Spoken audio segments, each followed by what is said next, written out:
Sambil kalian buka modul kalian, udah saya kirimkan ya di grup. Silakan dibuka. Mari kita mulai praktikum statistika non-parametrik pagi hari ini dengan membaca basmalah. Bismillahirrahmanirrahim. Bismillahirrahmanirrahim.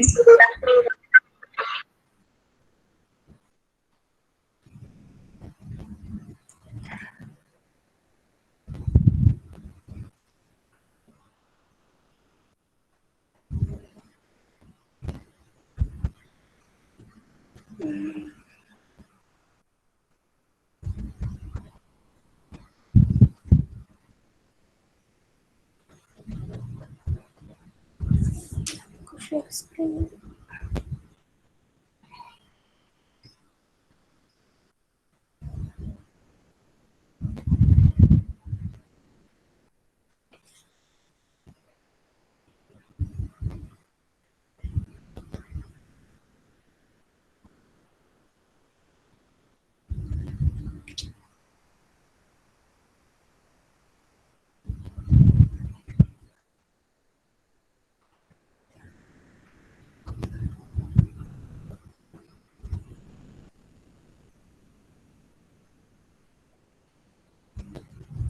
Nah, jadi untuk uji binomial sendiri itu fungsinya adalah untuk menguji perbedaan proporsi pada populasi yang hanya memiliki dua buah kategori atau skala nominal berdasarkan proporsi yang berasal dari sampel tunggal. Jadi nanti tuh sampelnya tunggal. Kayak yang dari modul itu, kita ambil contoh.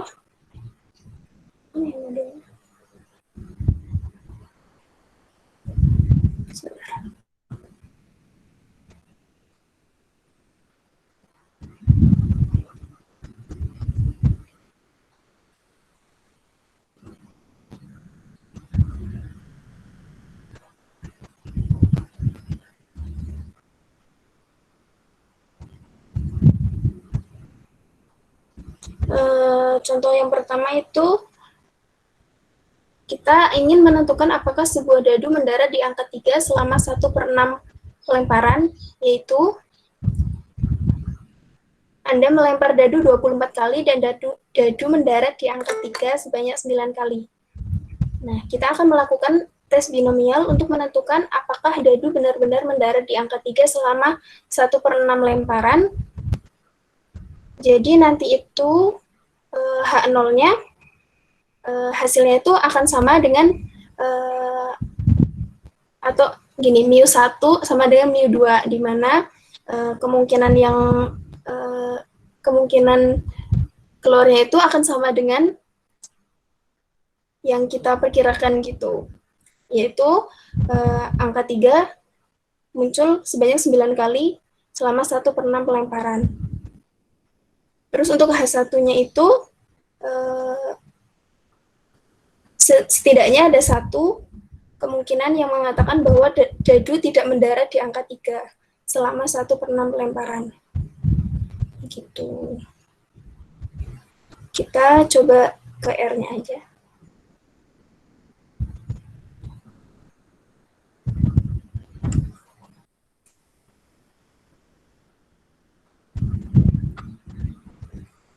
Untuk di R-nya kita bisa langsung pakai binom tes.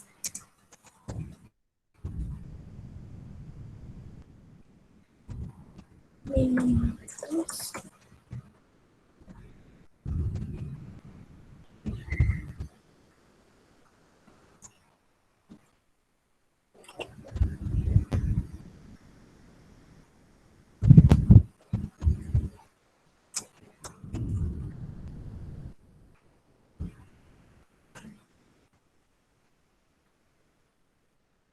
Tadi berarti kita memperkirakan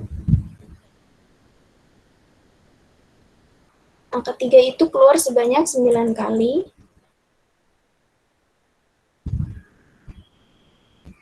Ada 24 kali lemparan.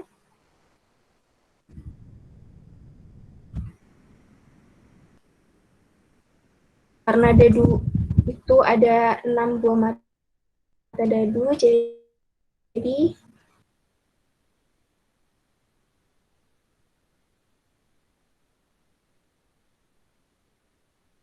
1/6. Kemungkinan angka 3 yang muncul itu kan berarti 1/6, karena angka 3-nya kan cuma 1. Gitu.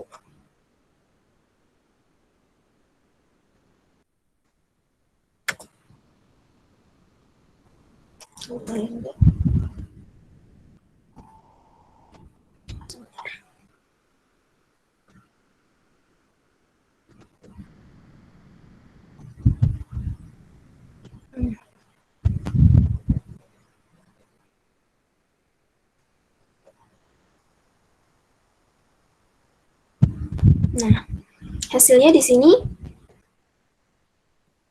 kita lihat p-value-nya itu 0,01176, di mana angka 0,01176 ini kan kurang dari 0,05.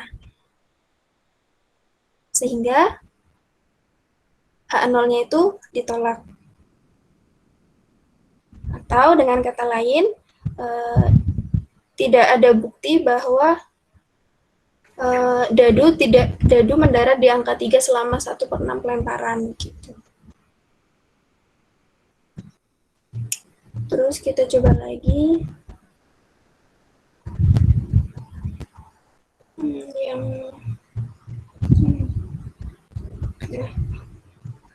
ketika kita ingin menentukan apakah koin lebih kecil kemungkinannya untuk mendarat di angka dibandingkan dengan gambar. Sehingga Anda melempar koin sebanyak 30 kali dan menemukan bahwa koin itu mendarat di angka hanya 11 kali. Nah, kita akan menentukan tes binomialnya.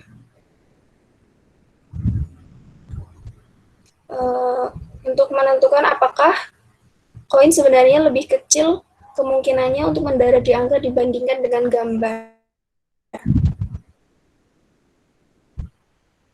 Jadi H0-nya tuh lebih kecil kemungkinannya. Sementara untuk H1-nya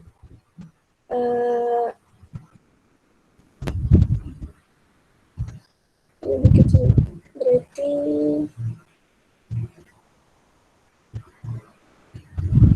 Berarti ada kemungkinan angka itu muncul lebih besar kemungkinannya daripada gambar gitu. Kita coba aja.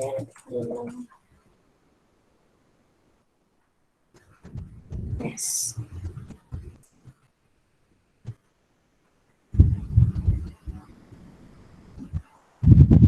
Karena kita lemparnya itu 11 kali. Kemungkinannya itu muncul 11 kali dari 30 kali lemparan.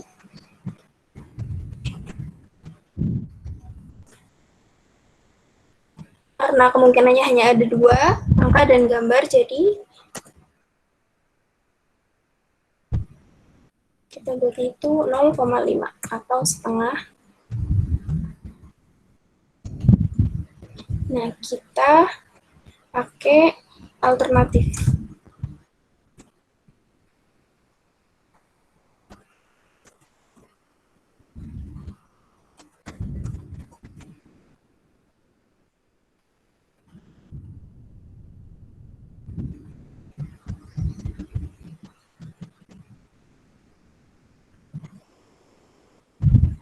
Alternatif ini digunakan itu kalau semisal kita ngujinya tuh dari 2 sisi gitu.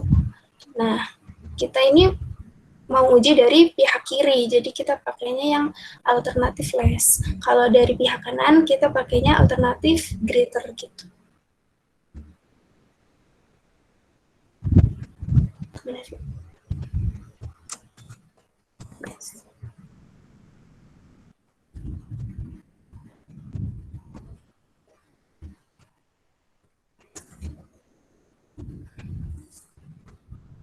Nah, hasilnya di sini kita lihat bahwa nilai p-value-nya itu 0,1002.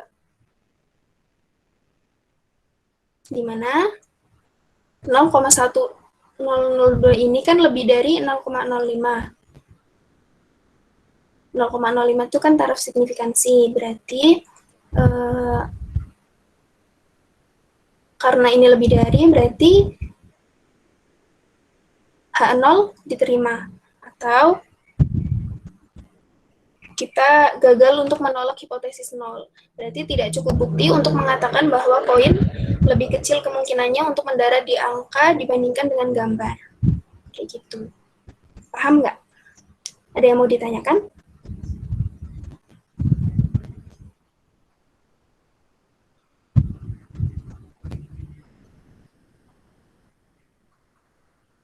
Kalau tidak ada, lanjut ya.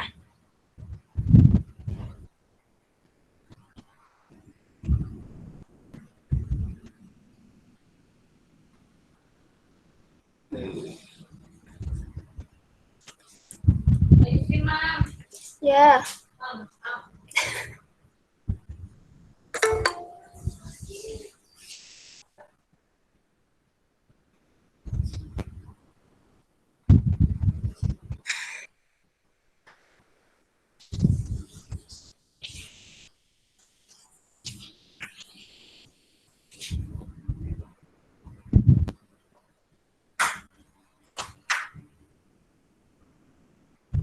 Suara saya masih kedengaran jelas kan ya?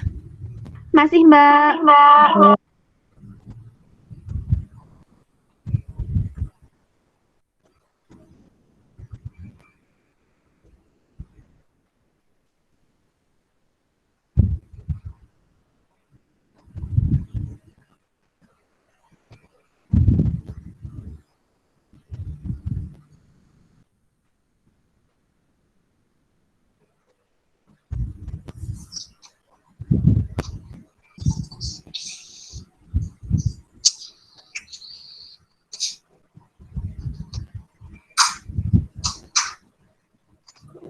Suara saya masih kedengaran. Masih, Mbak.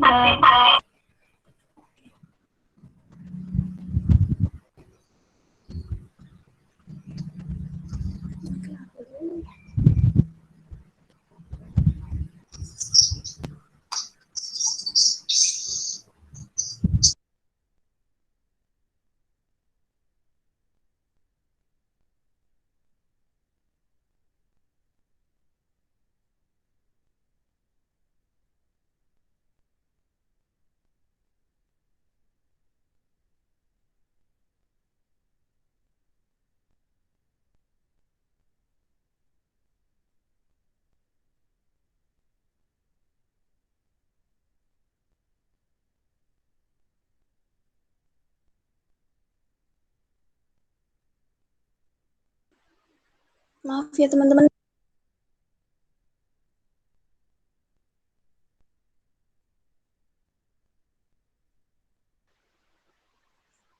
Maaf teman-teman, kayaknya koneksi di laptopku agak ini susah. Ada gangguan. Bentar. Dari yang tadi saya jelaskan, ada yang bingung nggak? Atau mau ditanyakan? Mbak, Ya. berarti untuk kesimpulan itu dilihat dari p-value-nya. Iya. Mulai dari nilai p-value, kalau kurang dari 0,05 berarti kan H0 ditolak. Kalau nilai p-value-nya lebih dari 0,05, H0 diterima.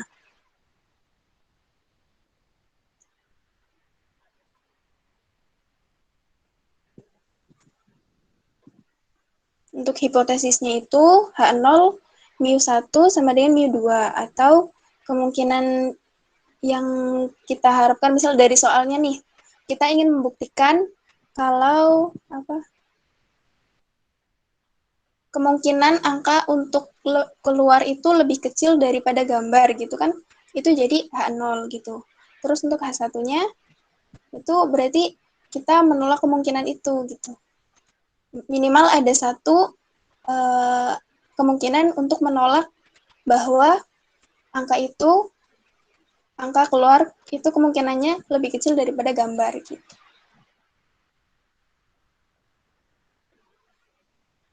Paham nggak? Bentar Mbak, mencerna dulu. Dipahami aja soalnya. Nanti kalau semisal sama dengan berarti itu jadi H0. Gitu.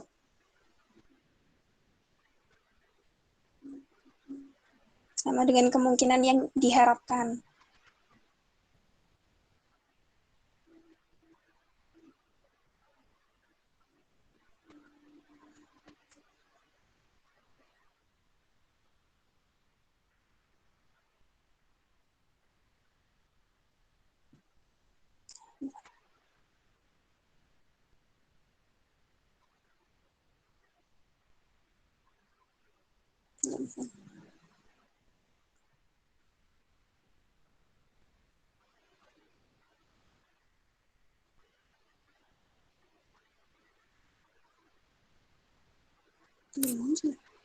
Mbak, Ya.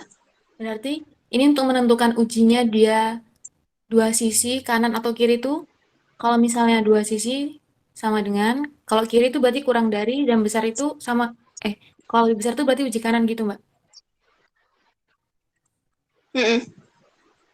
Ya. Ya, kasih Mbak. Nanti alternatifnya pakai stripper gitu. Kan kalau dari kiri pakainya less. Kalau dari kanan itu kan berarti kemungkinannya tuh misal kayak gambar itu lebih besar kayak gitu kan, itu berarti dari kanan. Itu pakainya alternatif greater gitu.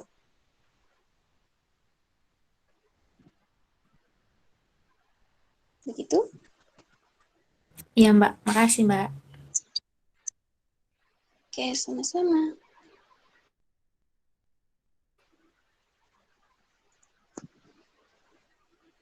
Kita lanjut. Pakai selanjutnya.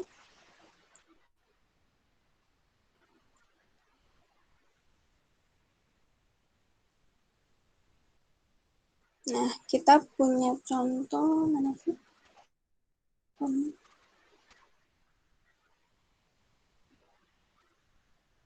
Nah, sebuah toko membuat widget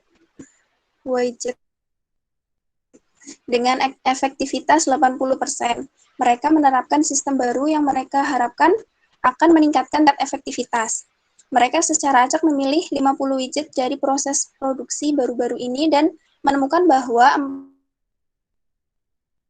46 diantaranya efektif. Lakukan tes binomial, sistem baru mengarah ke efektivitas yang lebih tinggi. Nah, ini kan efektif. Kita menentukan efektivitasnya tuh yang lebih tinggi gitu. Ini dari 50 kita pakainya 46. Ini berarti kan lebih besar. Gitu. Berarti ini nanti pakai alternatifnya itu alternatif greater gitu. Kita coba minum.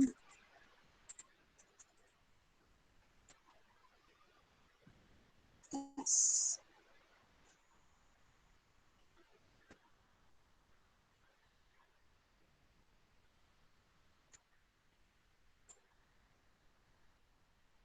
Munculnya 46 dari 50 widget. Karena efektivitasnya 80%, berarti pakainya 0,8. Terus alternatif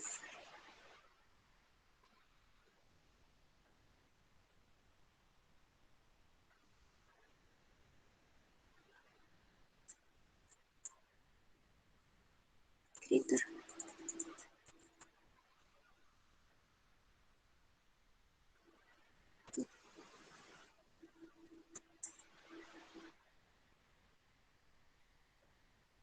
Nah, ini udah keluar nilai p-value-nya itu 0,0185. Yang berarti ini kan kurang dari 0,05, berarti H0 ditolak. Berarti terdapat cukup bukti untuk mengatakan bahwa sistem baru menghasilkan widget yang efektif pada tingkat yang lebih tinggi dari 80%. Begitu.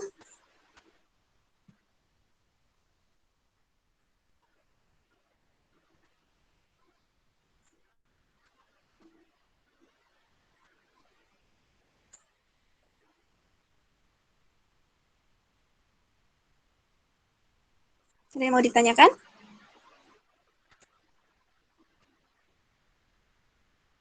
Kalau tidak ada, untuk tugasnya nanti aku buat file aja digabung sama yang uji CIS kemarin.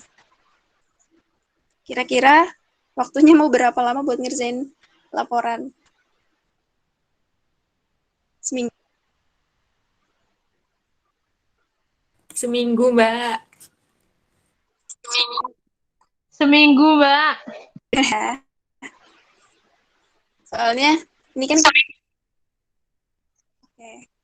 Soalnya kita kan mulai praktikumnya emang agak telat ya. Enggak sih, emang udah telat banget, udah mau UAS. Kita baru mulai praktikum. Jadi waktunya jangan lama-lama, seminggu aja. Praktikum selanjutnya nanti nunggu info lagi dari Bu Suli. Masih ada yang mau ditanyakan lagi nggak?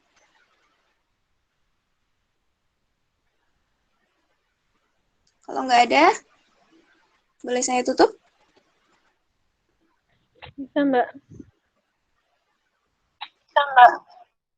Oke. Terima kasih buat teman-teman yang sudah mengikuti dari awal sampai akhir. Ada penjelasan yang kurang jelas, nanti boleh chat saya atau ditanyakan pas praktikum lagi. Kurang lebihnya mohon maaf. Akhir kalam, wassalamualaikum warahmatullahi wabarakatuh. Terima kasih. Waalaikumsalam warahmatullahi wabarakatuh. Terima kasih, Mbak.